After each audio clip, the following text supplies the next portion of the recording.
So,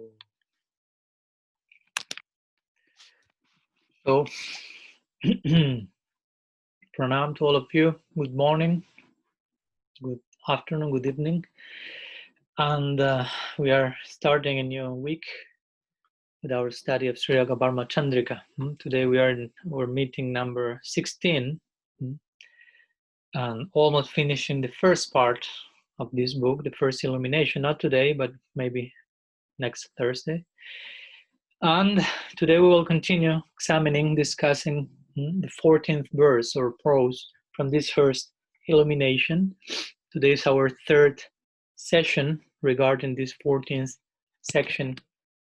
So let's make a brief recap of what we were studying last Thursday, also connected to this 14th section where Sri Vishwanath Chakravarti Thakur started to speak about different types of austerities, if you will, quoting the famous example of the personified Shrutis who engage in tapasya but with full faith in the context of bhakti and therefore attained prem and birth in Braj. So he's quoting this pramana from Ujjwal Nilamani with his intention of starting speaking about tapasya in the context of raga bhakti, if you will. No, so he mentions eventually more clearly for us Brata, in this case, tapasya, we are speaking about fasting in holy days such as Ekadasi, Shri Krishna Janmastami, because in present age, other types of tapasya are condemned, actually, according to the adhikar of the Kali Yuga inhabitant. And he also quotes some words from Bhagavan himself, informing that vows performed for my sake are called tapasya. So in this way, Vishwanath makes the case for fasting on days like Ekadasi and Janmastami and considering them nimitta karana. So let's remember the topics. We are here speaking about bhava sambandhi. Remember, Vishwanath is mentioning 5 types of engagement in bhakti. And the second one is bhava sambandhi, or those things that are related to one's cherished mood. And in this bhava sambandhi, we find 2 categories, if you will, nimitta karana and upadana karana, or indirect cause and direct cause. So nimitta karana here means indirect cause, sometimes called instrumental cause. Meanwhile, upadana karana, direct cause, sometimes called ingredient cause, following this example we gave also of the earth and the pot and so on, the potter. So in this case, Vishwanath speaks about the Ekadasi and this type of devotional tapasya, if you will, as indirect causes for enhancing one's specific devotional mood sentiment.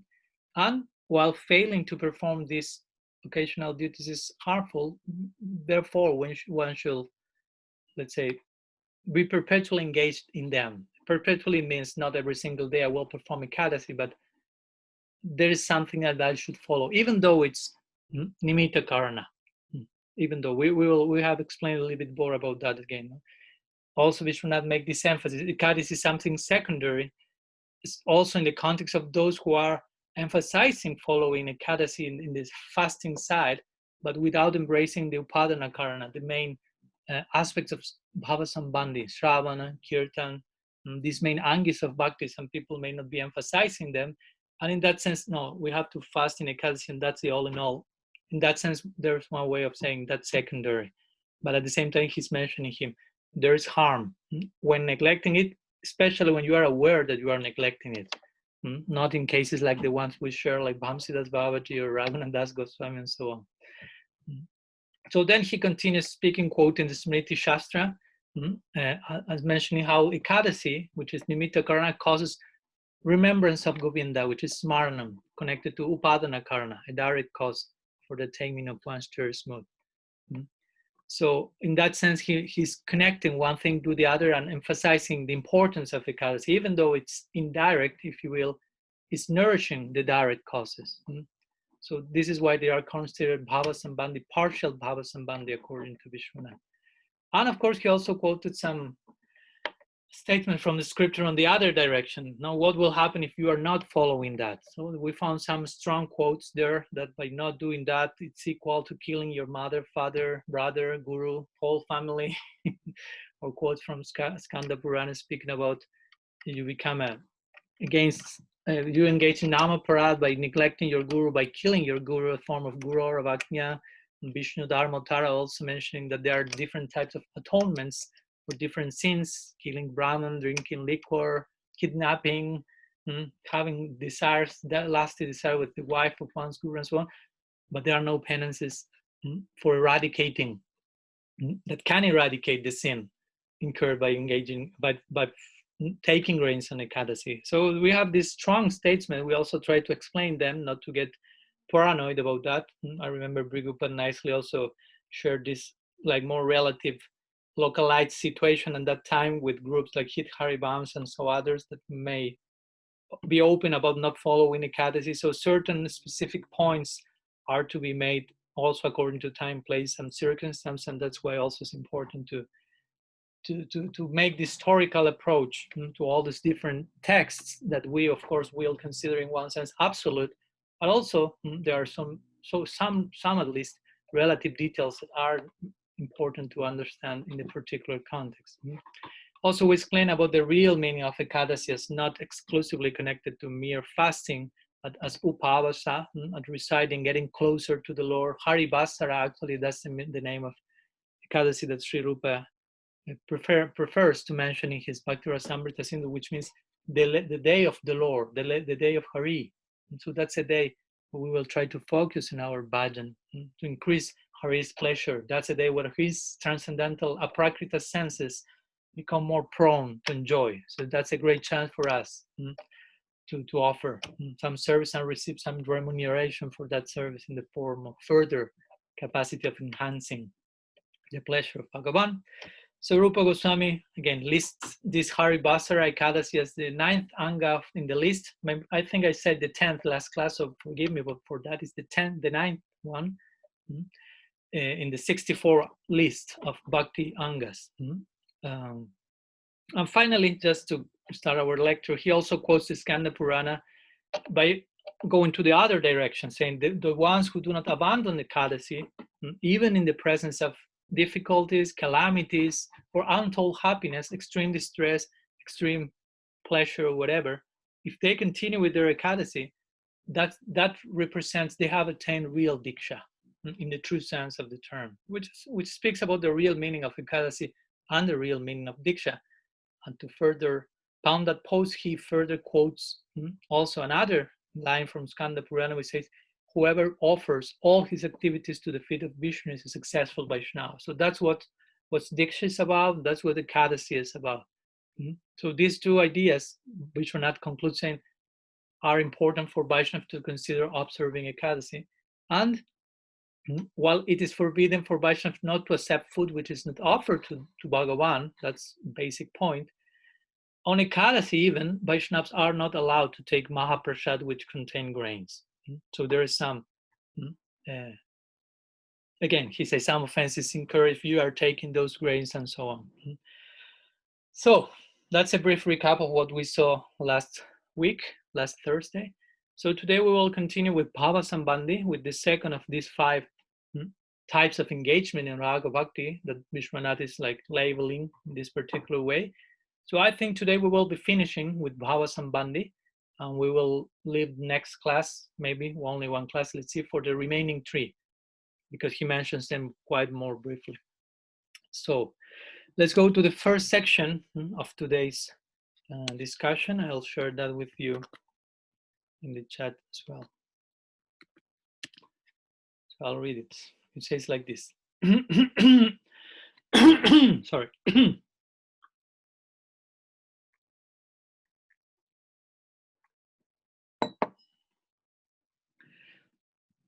The vow observed during the holy month of Kartik as an aspect of the performance of austerities is nimitta karana, the instrumental cause of attaining one's cherished devotional sentiment.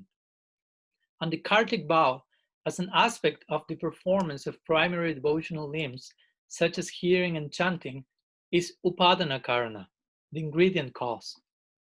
In many different places, Sri Rupa Goswami has called Vrindavaneshwari Radha with the names Kartik Devi, Urja Devi, Urjeswari, and so on.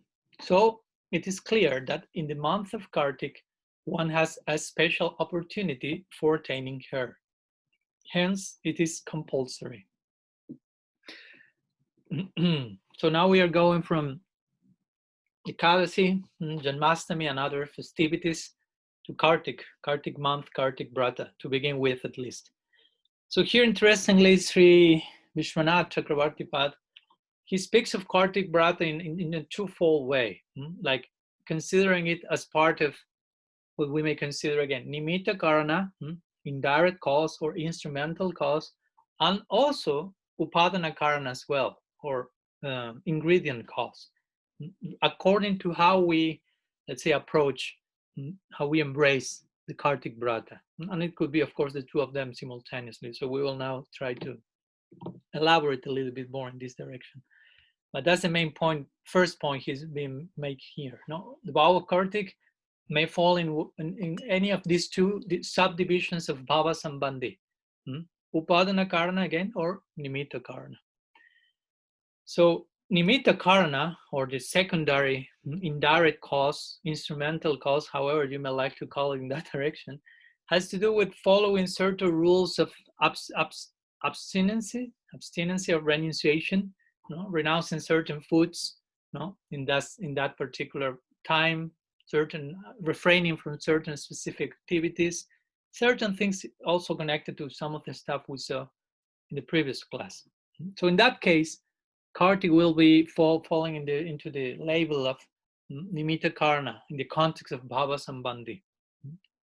But when Kartik is followed mainly according or with the principle of hearing and chanting, Shravan, Kirtan, the main angas of bhakti that are being emphasized always, but especially in Kartik, and one connects, as Sri Vishwanath mentioned here, with the speciality of this month in connection to its goddess, and to Sri Radha, and also to Sri Krishna. We are speaking also about the Damodar month here. So in that case, Kartik Brata will be falling into the category of Upadana Karana of Bhava Sambandhi. So we could say actually the two of these, Anantadas Pandit mentions this, actually every Vaishnava Brata has these two phases, is of two kinds, Upadana Karana and Nimitta Karana, as we saw with Ekadasi. You can fast in Ekadasi, you can follow Ekadasi on a fasting level, if you will, but you have the other side of Ekadasi, which is mainly connected with increasing your bhajan, saram, kirtan, seva. So in that sense, one may fall, it may be Nimitta Karana and Upadana Karana at the same time. And as we say, some may be so immersed into the Upadana Karana side of an Ekadasi, for example, like Bamsidas Babaji or Raghunath Das, not because it's a Ekadasi, but because they are immersed in the Upadana Karana of Bhava Sambandhi, Shravan Kirtan, and may not even realize it is Ekadasi. Or maybe they got aware, but eventually they forget because of absorption. So there's not too much Nimitta Karana, too much observing certain fasting or external rules. So we find different possibilities there. So again, there are certain austerities that sometimes devotees follow on Ekadasi, certain restrictions. We have this idea of yam, niyam. But again, the main substantial point in a month like Ekadasi for us as Gaudias is increasing our engagement with Shravan, Kirtan. That's the main thing not to be neglected in that month.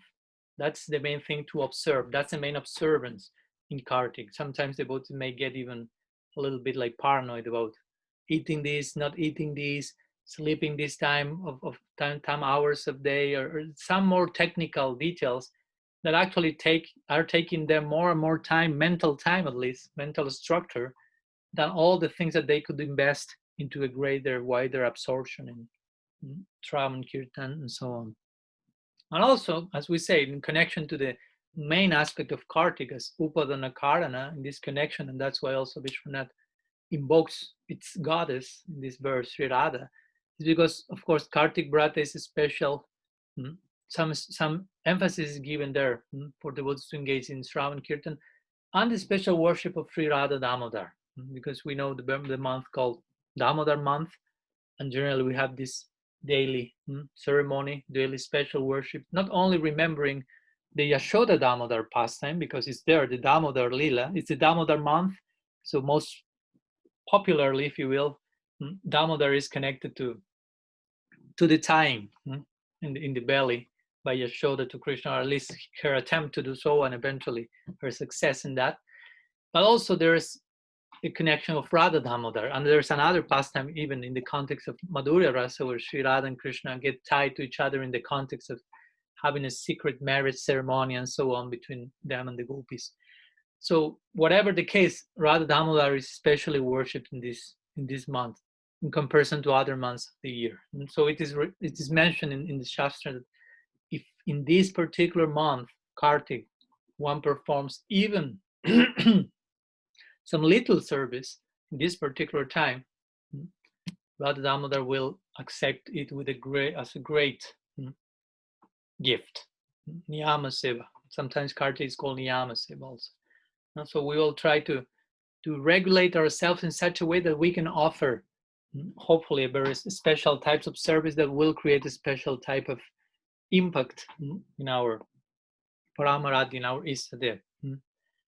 Rupa Goswami also in his Bhakti Rasamrita Sindhu, when he's mentioning Kartik in his Angas of Bhakti, it's part of one of the 64 Angas, the observance of Kartik. In the purport to Sri Rupa's verse, Srila Jiva Goswami mentions that this month, Kartik Brat, is affectionate. In this case, he refers to Damodar month. So he says the month is affectionate just as Damodar is affectionate. Again, Damodar speaks to someone who is being tied. And tied, the tying is not how do you say, a rope? The tying is affection. That's the only tying that works for Krishna. And he's really tied. Aham bhakta paradino hi ashratan trivadija, he says. I'm all totally under the control of my devotees. Actually, I don't have the least independence. Sometimes I'm being mentioned as Swarat, as being independent, but actually, he says, Aham bhakta paradino hi ashratan trivadija. I'm not Swatantra, I'm ashratantra. I'm totally dependent on their affection. I'm tied by them. So that speaks about the affection. He is receiving, how that ties him, but how he reciprocates as well, affectionately to his devotees. So the point is, since this month, take as you like, Kartik connected to Radha, Damodar connected to Krishna, being tied, especially by Radha, of course by Yashoda as well, but every devotee in Braj. So the point is that specific month, like, personifies this fact of Krishna being tied and how he tries to reciprocate affectionately. So this month, Sri Jiva Goswami mentions, is as affectionate as Damodar is in person. So the point is, a little service in this Damodar month becomes multiplied during Damodar. A little service to Damodar, let's say, multiplies in the Damodar month, basically. So, and he further elaborates, mentioning that someone who accepts Uru Karaka, he mentions here, the word Uru Karaka in the means a person, in this case a month, who accepts something very small and makes it big.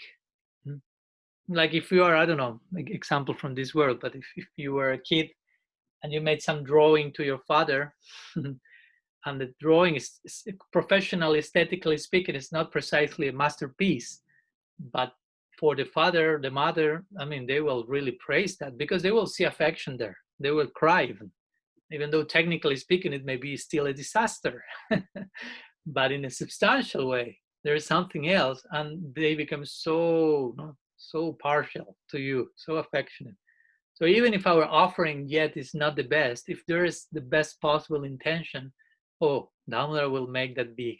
And Jiva Goswami says, he will make that big like a person who feels extremely indebted and performs great actions for other person. Like when you feel someone has given me so much, so how can I reciprocate?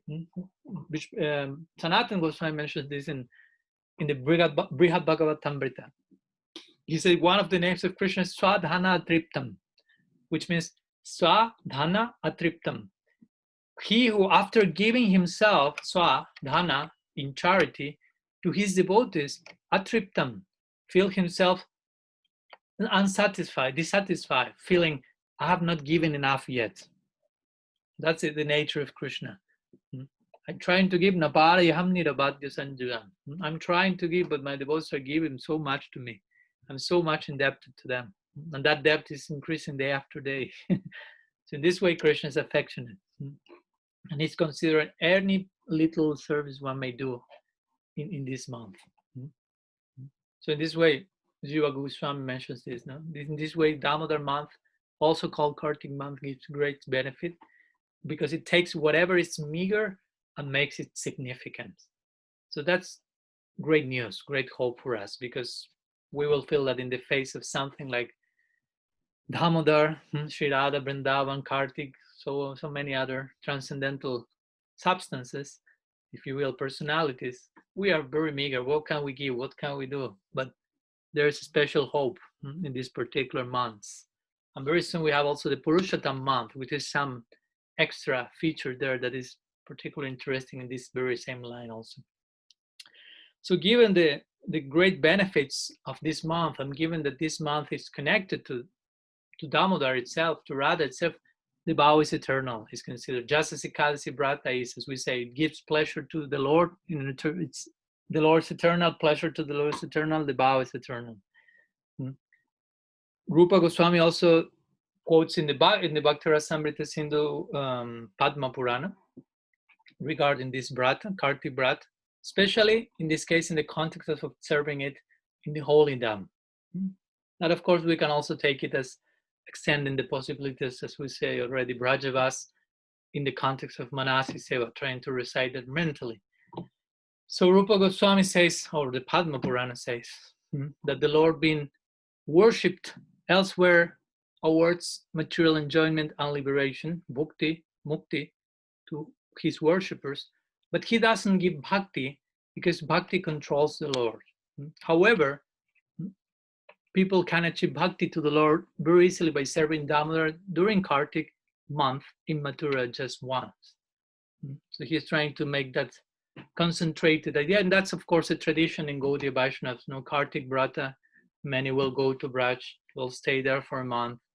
If there is 1 month that people who doesn't live in Vrindavan go to Vrindavan, that month will be for sure mostly Kartik Brata, because again, scriptures over and over again are extolling its glories and virtues and how we can obtain some extra, if you will, mercy and benefit for whatever service we may perform there. Of course, that's not an excuse to go there for a month and the remaining 11 months we are lazy outside of Vrindavan, outside of Kartik. It's not the idea, but it's actually, it should be a real, honest, humble gesture of feeling really necessity of mercy.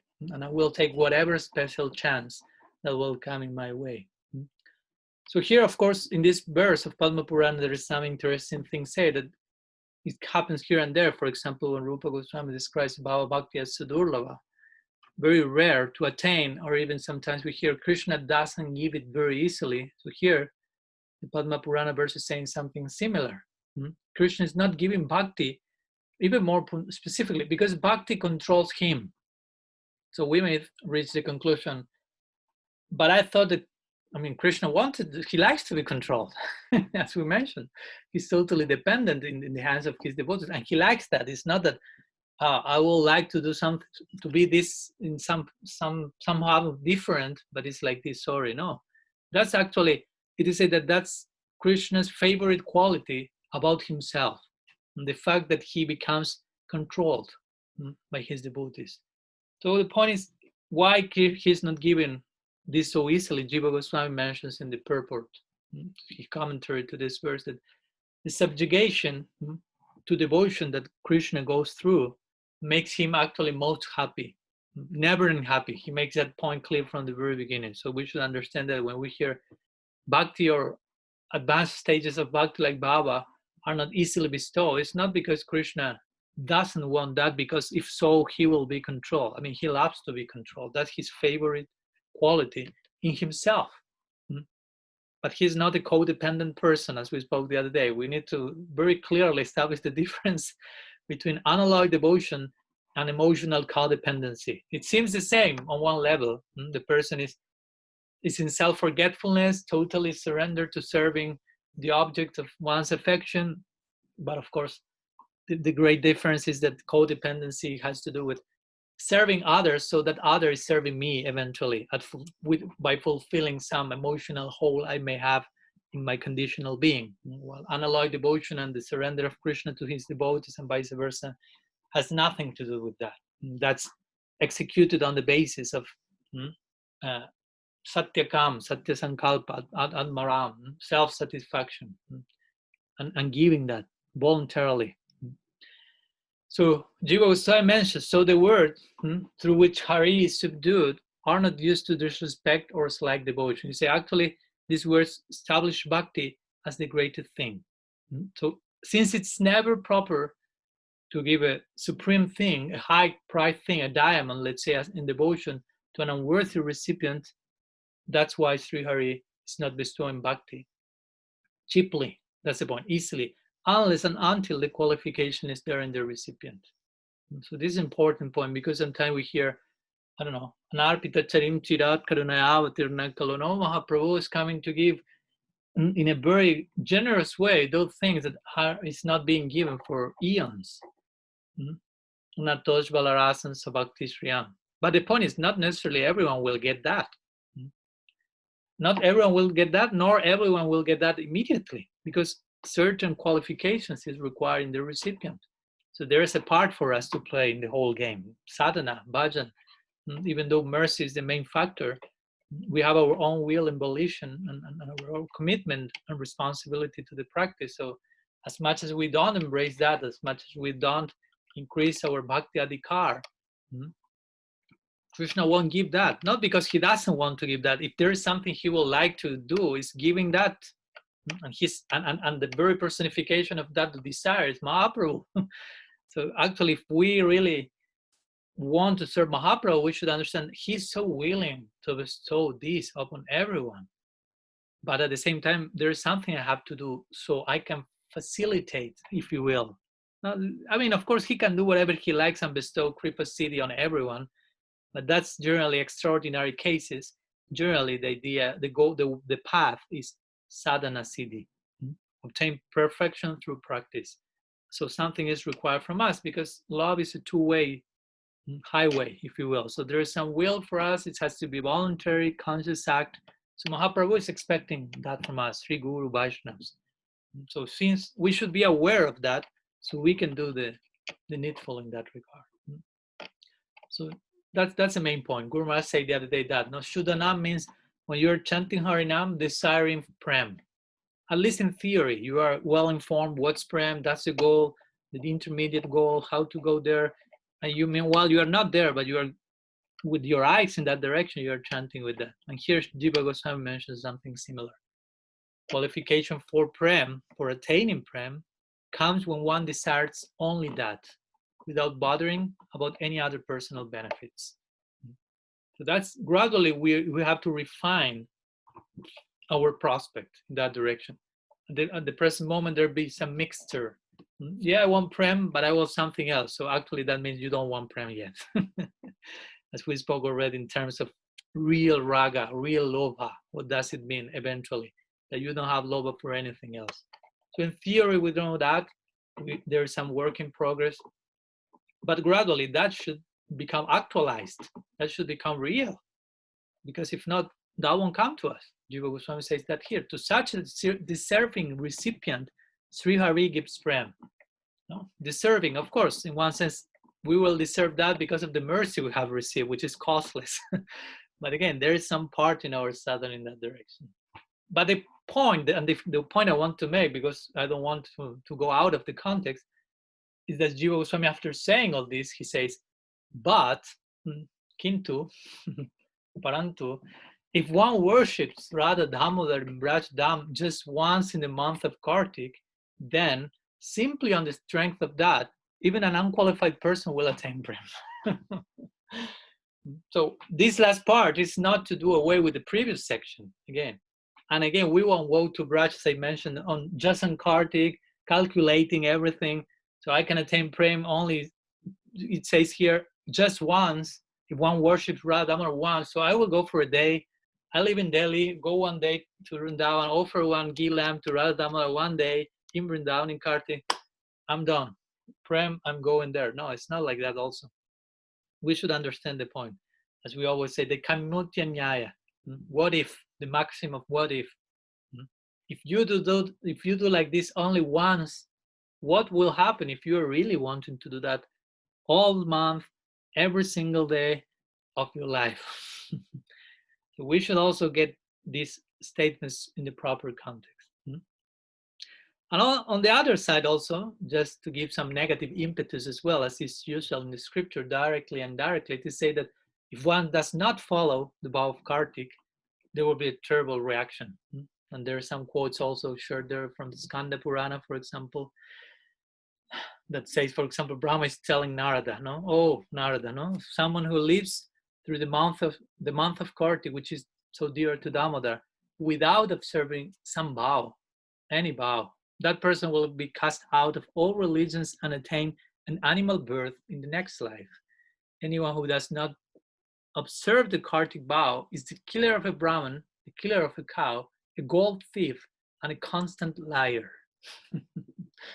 So again, we need to understand a little bit the emphasis that these verses, what they try to create in us. And of course, our main path is not fear-based, so we shouldn't be very diligent in our Kartik performance only because this verse is saying this and you don't want to be born as a horse or whatever.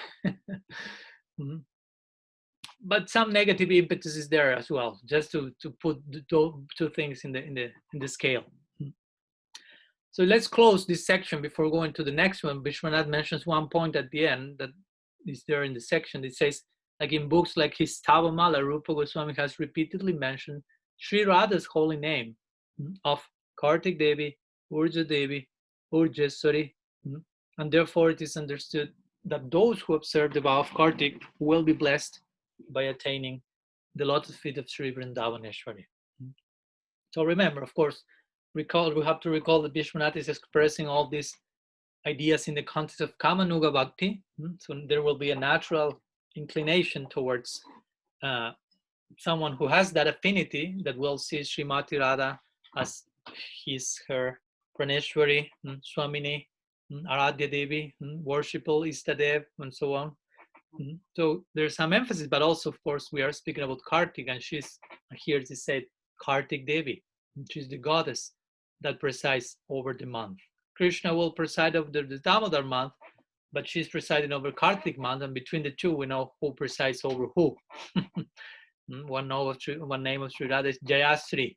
Jayasri means indicates victory. The ones who is victorious over, well, so many things over, but Krishna is included in the defeated party, if you will. And interestingly, here Vishwanath also mentions the name Urja Devi and Urjeswari, apart from Kartik Devi. And so Urja means resource, one of the many meanings. So Urjeswari, for example, means like the goddess of resources, the resourceful. She's resourceful. She always is creating new services for Krishna. She's always expanding. I once remember Srila Bhakti Vallabh Tirtha say that, referring to one devotee, said, he's always creating new departments of service for Krishna. So he must have some affinity to the department of Sri Radha, because that's her, like, how to say, trademark, landmark, something like that. She's always expanding the field of seva. She has that capacity. She has that inspiration. She's all engaging. So Urjeswari has to do with this idea of being resourceful, that being creative and constantly knowing how to give. I mean, that's not to do with doing more things necessarily. Remember, not doing stuff externally, increasing the quantity, but mainly the quality. How even through a very same act, how be resourceful enough as to extract higher and higher pleasure from the object of our affection. That should be our prospect, because as we know, many of our acharyas are, as we know, Bhaktivinoda Thakur's Kamal Manjari, one of his eternal services will be to prepare camphor lamps for offering to Sri Radha and Krishna. So for eternity, making camphor lamps. So you have to be resourceful. So of course, we will have prem. It's not an intellectual adjustment of how I can do the, but naturally the wave of prem will naturally create newer and newer expressions of that same act that for eternity seems so boring to us here maybe, oh, offering camphor lamps for eternity, something else to do. Of course, there will be something else to do, but but apparently, when you study Astakali Lila or something, it seems they are doing every single day the same at every single time. But of course, no, all this is being influenced by your Jeswari, the resourceful goddess. So everything will have a new nuance. Everything is in constant, as we know, increasement of the beauty. Krishna is increasing his beauty. His devotees are increasing their service disposition. This is increasing the harmony, and bigger and deeper things are more and more accommodated there. But well, this is the important closing that Vishwanath wants to make here by referring to Sri Radha, Kartik Devi, Urja Devi, or Jeswari. We should pray to her so we can become more resourceful in getting new ways of increasing the pleasure of Sri Guru and the Vaishnavas. And again, obtaining the blessing of Sri Vrindavaneshwari. If you have affinity for Banjari Bhav, of course, that will be a must. But also, if you have some other affinity, like Priyanarma, Sakya, or whatever, Vrindavaneshwari is there. She's the Ishwari of Vrindavan. So, I mean, our goal converges in that point, in that land, in that village. So, she's the Ishwari there. So, in order to enter there, you will need her blessing. So, whatever may be the case, Vrindavaneshwari is to be worshipped. So, Kartik Devi is the special great opportunity for that. So Vishwanath is trying to make that point in the context of Bhava Sambandhi and explaining how Kartik Vrata could be observed like from the Nimitta Karana perspective as well as Upadana Karana especially. Let's go to this next section, which I will share here in the chat and I will read now. It says like this. There is a quote from the Puranas, says like, O Ambarish, always listen to Srimad Bhagavatam. Now we will go from Kartik Brat to Srimad Bhagavatam. So, of course, really connected. But we enter into a different department, if you will. O Ambarish, always listen to Srimad Bhagavatam spoken by Shuka Muni. From this statement from the Puranas, we ascertain that hearing Srimad Bhagavatam is also a perpetual duty. Thus, I fully glorify the great kings to you, and those who desire pure devotion to Sri Krishna should always hear the glorification of his attributes, which destroy all speciousness. From these statements from the 12th canto of Srimad Bhagavatam, we can understand that hearing about the character of one's dearmost Sri Krishna, as related in the 10th canto, is a perpetual duty in the category of Bhava Sambandhi, activity related to one's cherished mood. Wearing tulasi, perfumes, sandalwood paste, garlands, and garments that have been offered to the Lord is also considered as Bhava Sambandhi, related to one's desired mood. So main focus will be in Bhagavad, but as we see at the end here, there is some extra mention given by Sri Vishwanath Chakravarti Thakur. With this, we will be closing our section on Bhava Sambandhi. Of course, now we will explain this, but I put it all together because it belongs to the same section, Bhava Sambandhi. So after this, we will continue with Bhava and Nakul next class and so on.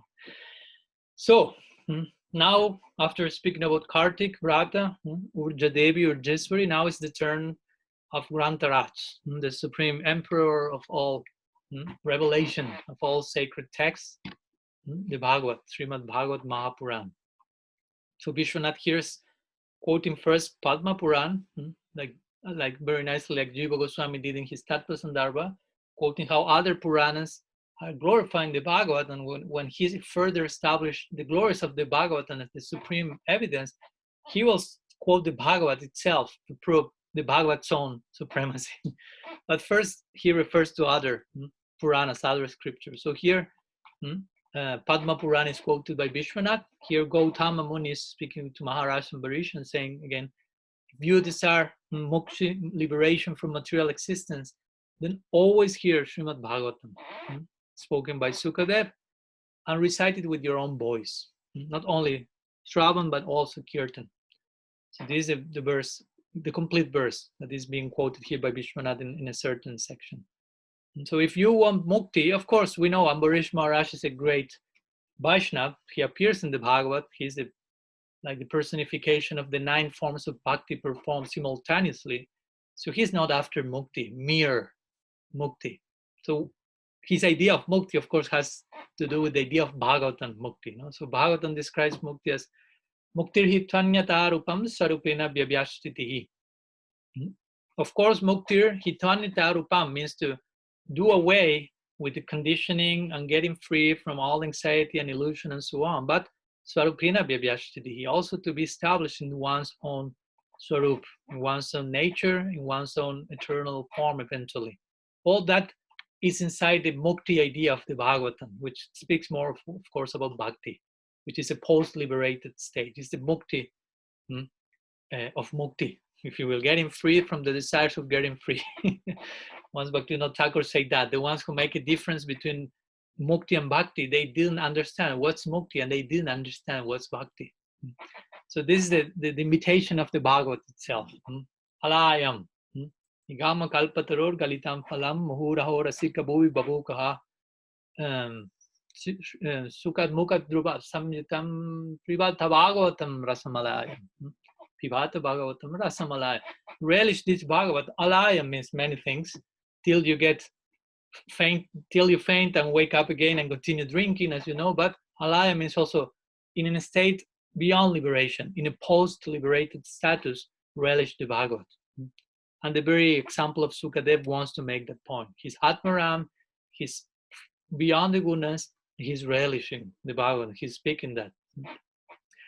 So this connection of the Bhagavat and hearing the Bhagavat, serving the Bhagavat, also appears in the list that Sri Rupa Goswami gives in his Bhakti Rasamrita Sindhu.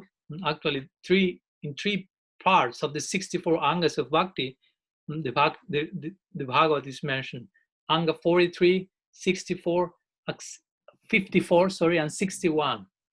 3 times he's mentioning it in the 64 angas. In the 43, it says, one must hear about the Lord and his pastimes and qualities. It doesn't mention the Bhagavat directly, but as Gaudias, we will conclude, is Bhagavatam. Because Bhagavatam is the main source where we will find about the descriptions of Krishna's Leela, attributes, and so on.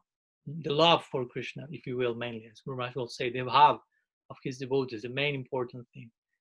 Then in the angas, in the 54th anga, it is described as one should render service to those scriptures which present bhakti.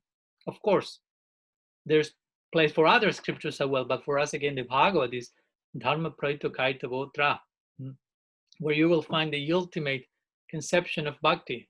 The Gita pointed to that in its conclusion.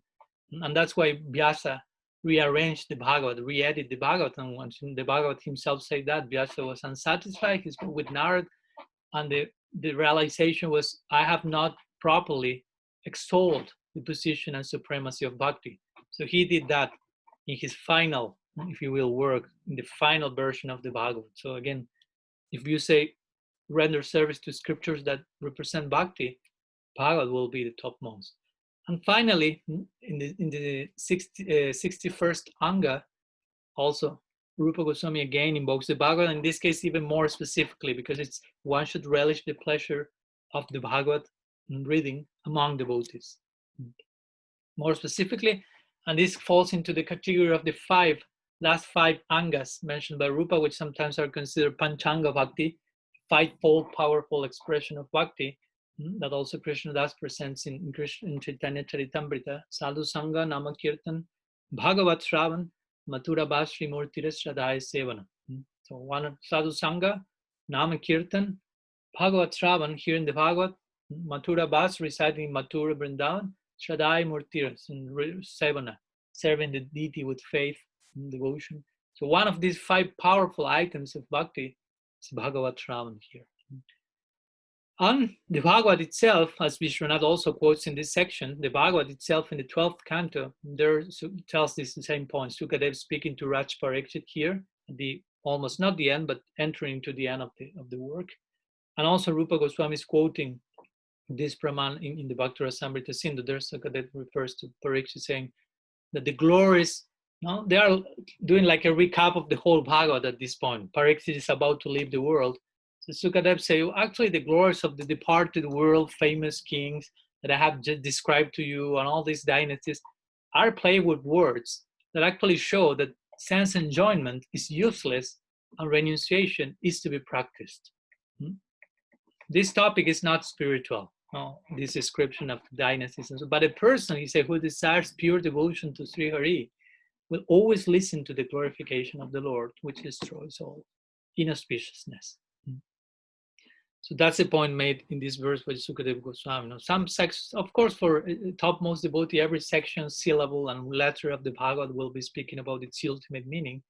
But there is place for also this relative consideration, considering, of course, the audience that Sukadeva was facing, which was not only Raj Parikshit, but different types of people, sages, psychologists, and so on. So he went to the point right before Parikshit was leaving. The real essence of this narration is the glories of Sri Hari. Srila Jiva Goswami also commented in this verse mentioning the same point. He said one should hear nityam, one should hear every single day, kirtaniya sada hari, constantly descriptions of the qualities of the Lord, his avatars, his devotees, all this being sung, glorified by great personalities. And he says, interestingly, when I say you should do it always, means you should do it with great enthusiasm. That's a point, because always you can do it also in a mechanical way without failing, but fear-based, or who knows because of which reason, but with great enthusiasm. And the result of such hearing is stated, which is pure bhakti, Sudha bhakti for Sri Krishna. If you desire that, so you should hear in this way, Nityam Bhagavata Sivajas, Kumraj will say. You should pay very close attention to what's being said there. Who is speaking that? What's the repercussion of such a message, the depth of that? What's my necessity in that connection? How much should I open myself to be touched by that?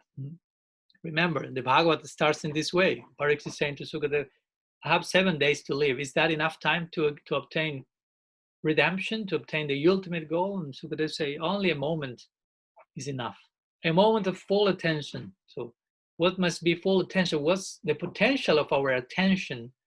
If we really concentrate all our attention in one single and perfect direction, the ultimate goal will come as a result of that. So we have a great potential for our attention. So we should be taking care of our attention, especially as we spoken yesterday in our social media time. With our attention is so much bahosaka, it's multi-branched in so many directions. Social media, so many distractions. Kali Yuga is the age of supreme distraction. So we should learn how to condense our attention more and more in the proper direction. We should learn to respect our attention, not to insult such a faculty given by Krishna to us in this human form of life, exclusively to attain him. I mean, I don't want to enter into that detail, but human form of life is exclusively designed for attaining Prem.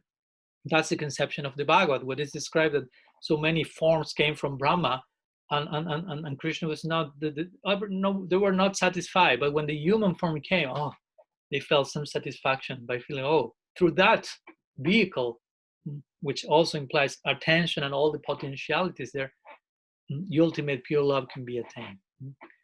And interestingly, also, Jiva Goswami in this commentary to the verse, he said, so if you want to attain pure bhakti, you should hear in this way, with this attention, and hear Krishna. When the word Krishna is mentioned in the verse, it means that particularly the Lord in the form of a cowherd boy. It means Braja Krishna, because the Bhagavatam is denoting this form of the Lord as Swayam Bhagavan. Krishna Stu Bhagavan Swayam. Braja Krishna Stu Bhagavan Swayam, if you will, because also we have Dwarka Krishna, Mathura Krishna, and that's not Swayam Bhagavan according to the Bhagavad. Actually, the Krishna Stu Bhagavan Swayam, we should further qualify it by saying Braja Krishna Stu Bhagavan Swayam. And that's a must for us go this. So in this way, following this statement of the Bhagavatam, the hearing, the chanting of the activities of Sri Hari, Lila, Guna, Rupa, Nam, but especially Bhagavat Shravan, which is a particular type of kirtan through which both Sukadeva and Parikshit attain perfection. All this is described especially in the 10th canto. Jiva Goswami will say that. Yeah, the Bhagavatam, we should hear the Bhagavatam, especially the 10th canto. And we will say, eventually that will become even more special, especially the Braja Lila section. And even more especially, eventually, that section that will correspond with the affinity one may have. So this is an eternal duty, Nitya Kirtan. Even to the point, as you know, in the Nitya Navadvip, There's daily Bhagavad classes every single day. Mahaprabhu is going there. Gadadhar Pandit, Sri Radha and Gaur Lila is giving the Bhagavad class. Srila Prabhupada established that in his society, trying to point in that direction. So all this Bhava Sambandhi, connected to the desire feelings in a very direct way, of course. This is Upadana Karana here in the Bhagavad. And here, this is extolled in the Bhagavad over and over again. Also, Saunaka Rishi told Sutta Goswami, who was the narrator to the sages in Naimisaranya, say, "Oh Sutta, if the topic of your discourse is Krishna, or those devotees who are like bumblebees in Krishna's lotus feet, then continue." Like implying, if the topic is something else, you may stop probably to start speaking about Krishna. But if the topic is Krishna or Krishna's devotees who are like bumblebees drinking the honey from his lotus feet, then continue. What is the use of any other useless topic? It will simply reduce our lifespan totally in vain.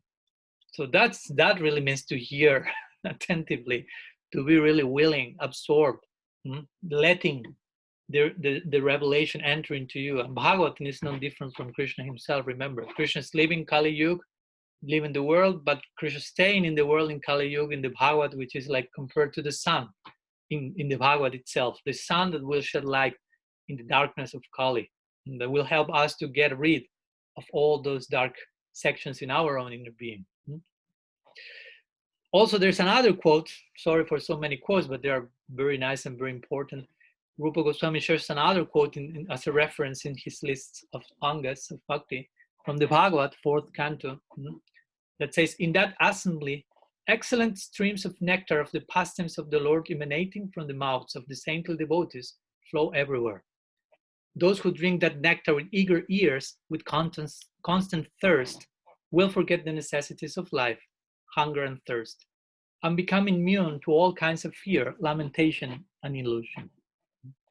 This is Harikatha as compared to streams of nectar, like profuse rivers of pastimes of Krishna, transformed into words, Jiva Goswami mentions. Now, actually, they are not words, they are streams of nectar that take the form of words so they can enter into our ears and heart, emanating from the mouths of the devotees. Jivanti sammukaritam bhavadiya vartam, says the Bhagavatam. And from their mouths, streams of nectar is coming. It's not words, it's not a book. It's a stream of nectar that is trying to drown me forever there, if you will. And devotees are flowing there, like floating, flowing, however, drowning, however you may like to use the analogy. But the important point is these streams are flowing in every direction. That's the potential of the Bhagavatam. And also Rupa Goswami quotes a famous verse from the Bhagavad itself, Sarva Vedanta Sara, which the Bhagavad describes itself as the essence of all Vedanta, of all conclusive knowledge from the Veda, the essence of all philosophy, all Vedanta philosophy. And that verse says, one who has felt satisfaction from such a mellow present in the Bhagavad will never be attracted by any other literature. The same Bhagavatam starts like this, Kimba Purairishvara. What necessity is there for any other scripture? We can burn, if you will, please understand my point. We can burn all the other books. Bhagavat's there. So there are many other quotes that Rupa Goswami is sharing to establish the glories of relishing here in Bhagavat. And he also quotes in the Bhagavad, Bhakti Rasamrita Sindhu, the famous Bhagavad, Nigama Kalpataror, Bhagavat as the ripened fruit of Vedic desire tree. It has no peel, it can be directly drunk because it's sweet essence nectar, and it's coming in parampara from the top of the tree, coming down to us, coming from Guru, Sadhu, Sadhu. It becomes sweeter and sweeter. Each of them are like this sukha, and now sukha is speaking that, so even further sweetness will be there.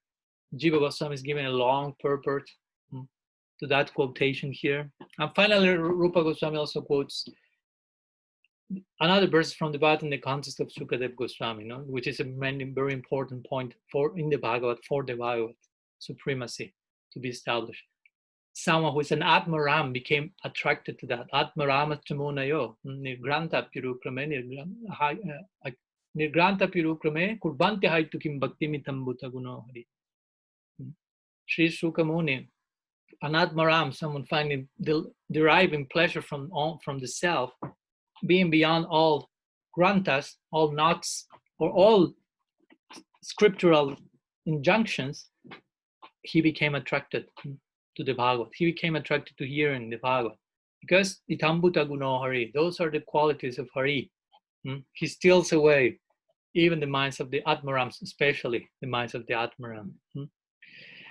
So, some words regarding the glories of the Bhagavad, mentioned here also by Vishwanath to make an important point for us Gaudias. And before finishing, there's also one last mention in the section we shared, which is some other items that Vishwanath Chakravarti Thakur mentions in connection to Bhava Sambandhi before continuing with our next third category, Bhava Anukul. So these elements, further elements that Sri Vishwanath mentions, are also present in the Angas, 64 Angas of Bhakti that Rupa Goswami mentioned, which are mainly, he mentions 4 mainly: wearing of tulasi, perfumes, sandalwood pulp, garlands, 5, and garments. All of them, of course, in the context of first having been offered to Bhagavan. So accepting them as prasadi garlands and so on, remnants, as we may call sometimes. But prasad is in the real word, which is grace, divine intervention coming to our lives in the form of sandalwood pulp, if you will. So, of course, there is a very famous verse that is quoted also by Rupa Goswami in Bhakti Rasamrita Sindhu in this connection, and very famous one, which speaks about this very same topic, which is, Guru Maharaj also loves to quote this verse in this context. Uddhava, speaking to Krishna about the power of living his life only with the remnants coming from him, from his master, which externally may seem opulent because Krishna at this point is in Dwarka wearing royal dress, and Uddhava is that his renunciation, as Guru Maharaj will say, that his tapasya, yukta vairagya, his vairagya. Now, it seems very opulent externally, but actually he's living only on the remnants of his master, which requires a deep sense of renunciation to do that from that vantage point. So the verse says like this, Uddhava says to Krishna, "O Lord, when we are your servants are decorated with the garlands, sandalwood pulp, garments, and ornaments that have been worn by you before, and when we eat the food which was first eaten by you, Mahaprasad, we will conquer over your Maya." So that basically that's what Uddhava says in the Uddhava Gita, 11th canto of the Bhagavad. How, by the means to transcend Maya Shakti, this unsurmountable material extrinsic energy of Bhagavan, is by dressing with such opulent clothes. But actually they are not opulent clothes, they are prasadi clothes. They are the remnants of the Bhagavan which carry particular potency. That's the point. But in order for you to derive that power, to receive that, you have to you have to die, if you will, to the self-reference obsession, to the ego that you feel yourself. For most people, if you say you want to wear the clothes that were used by someone else, I say no, that's not becoming. So some ego is not allowing them to fully take advantage of the contact with these powerful substances. But when there is humility, and when there is this feeling of Rakshishyati Vishvaso Goptrite Varanam, I'm being protected and being maintained by my Lord, regarding food, regarding clothes, there are certain Vaishnavas who will make that vow. I won't take anything except from those things that are the remnants of my beloved. Be there clothes, I will only wear the clothes of my guru or the senior Vaishnavas. And if I need some clothes, I will buy new clothes. I give them as a gift to the Vaishnavas, and I will ask them humbly, please give me your old torn t-shirt. I will wear that myself, but you take this new one. That's a loving interaction, pretty lakshanam. That's part of bhakti, as Rupa Goswami will say. Dadati prati grinati, giving, receiving gift, giving, receiving affection in the form of gifts. Guhyamakhyati pritati bhongte bodhayate chaiva, also giving, receiving prasad. This is included here. I'm sharing with you the mercy, the divine intervention in the form of food. That's a way of affection.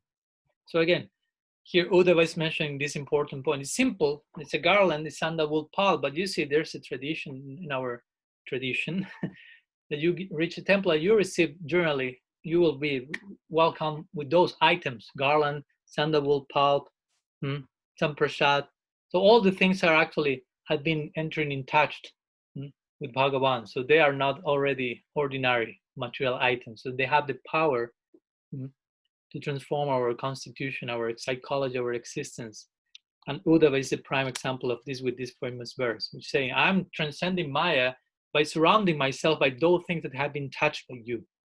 That's my vow, basically. And we should follow that vow somehow or other. So just to finish, these items have been mentioned.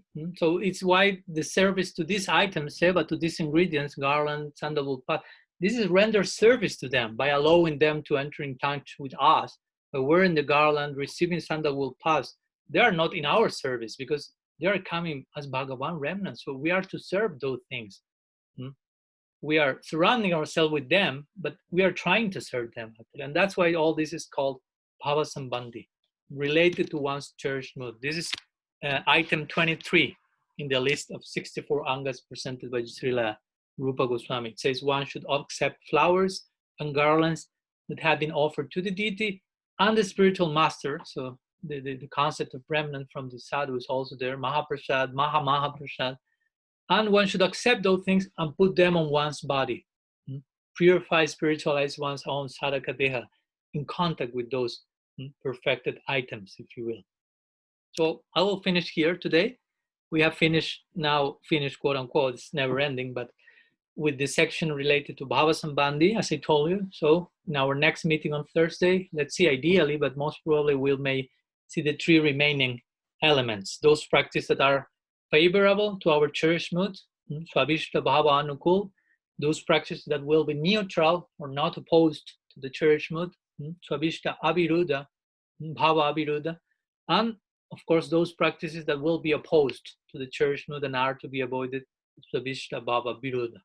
So I will finish here, and of course if you have any question, commentary, historical setting, Brigupat, whatever anyone may like to share, we have some minutes, of course.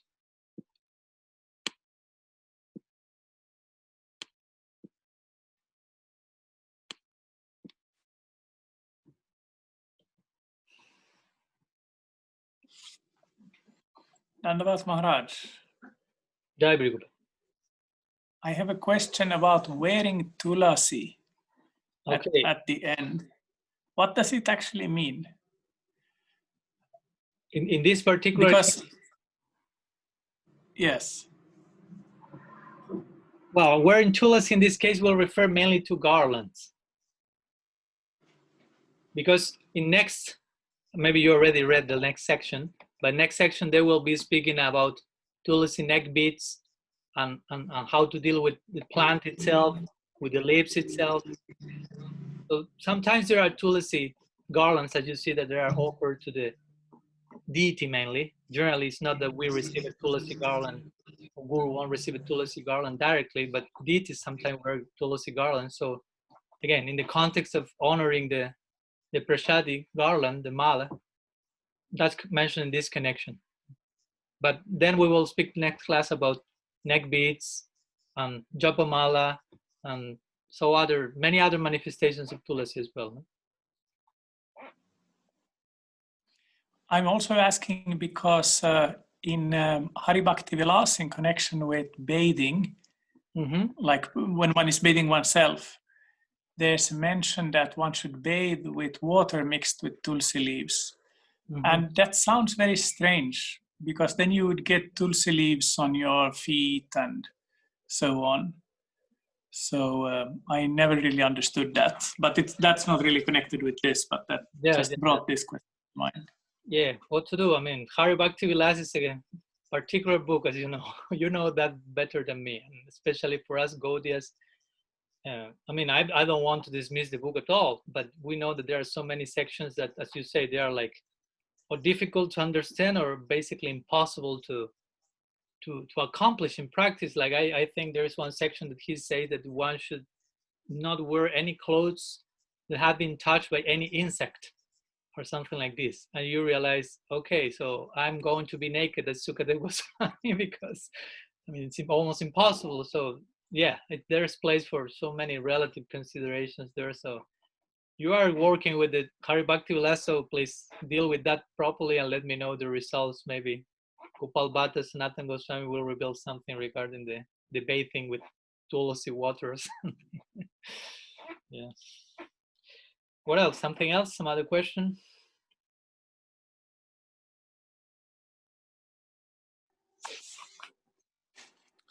Maharaj is kind of around here. I have a sort of a remedial question about the terminology that you're using. Like, yes, tell me. So what we're talking about reading Srimad Bhagavatam as something that should be done all the time, or chanting Krishna Nam, something that should be done all the time. Is that do you call it a nitya karana?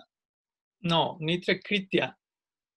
Nitya kritya. Yeah, the other ones are Okay. nimitta karana and upadana karana, which are to be, nimitta karana was like indirect cause, and upadana karana meant direct cause.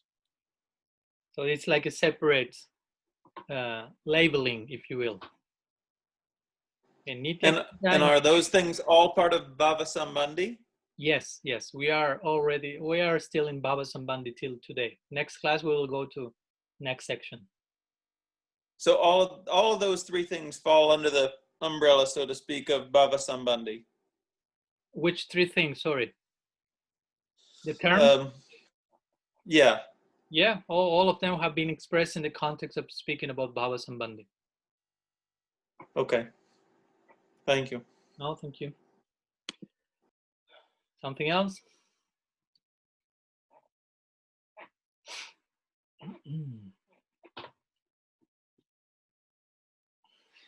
Jai Maharaj, Dandavad Somkar does. Jai Omkar. Tell me. I just wanted to ask if this is a good edition to have. I downloaded from prambhakti.com, Raga-vartma-candrika. It seems to be along the line what you're reading, but it's just commented by Narayan Maharaj. Is this a good copy? Well, as I mentioned in the first or second class, I don't remember, the main two commentaries available in English are from the one that you mentioned from Narayan Maharaj and one more from Ananta Das Babaji. And of course, there are certain differences between one and the other, but generally the two of them are similar in many other aspects. Also, I mentioned that I may not be referring to them fully because they fully or mostly focus all the discussion in the context of Kamanuga Bhakti, and they have a reason for doing that, of course, but while I'm trying to give it a little bit wider prospect. But regarding which edition, if you will, if someone would like to follow some of them, personally, I will recommend more the one from Ananta Das Babaji. But again, it's not because of the other one is not bona fide. You cannot read it. You will read and you will find weird stuff. I'm not saying that. But if I have to choose one between the two, I will recommend that one. But personally, of course, I'm taking elements from the two of them also and sharing in class, or even when the time of translating the verses are come. I necessarily do not follow one nor the other. Maybe find some more interesting points in one translation and the other and combine the two. So that's up to the individual case. But for you to know, there will be a strong emphasis on exclusive Kamanuga Bhakti. So you have to know how to deal with that, to navigate that course as well. Maharaj? Yeah. There seems to be two versions available of Anantadas Babaji's translation and commentary. Two different ones. Is this the one you have? I don't know. I don't have a printed copy. I have just a PDF. Okay. And it doesn't include the cover, so I cannot tell you. All right. But I may check the year of publication and the translation and so on. Translated by Advaita Das for sure. Yes. Advaita Das translated it, but there's a kind of second edition which is then edited by some disciples of Anantadas Babaji. This is from